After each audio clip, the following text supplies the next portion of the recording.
છેલ્લે આનંદ પ્રકાશ સ્વામી મહારાજ આજ પણ જેનું નામ લઉં, મને બહુ શરૂઆતમાં બારોટજી કીધું કે જેમને એજ્યુકેશન માટે સારા કામ માટે ઘણા બધા પોતાનું જીવતર હોમી દીધું, એ હરિગીત છંદ મારે મહેશભાઈ તમારો છે ને લખેલો, એમનો લખેલો આ છંદ છે. એટલે આનંદ પ્રકાશ મહારાજને યાદ કરતા મને બે કડી યાદ આવે.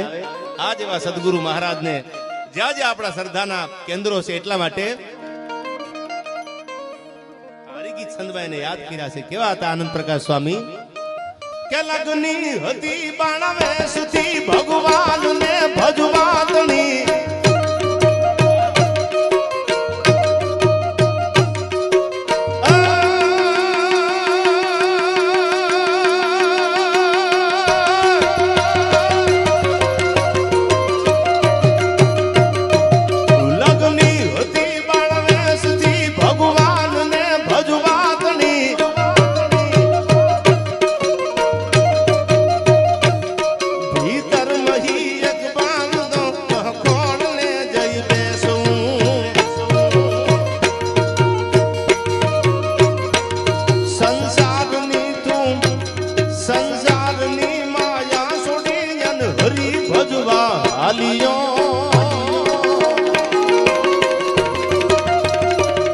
ઓલો તનો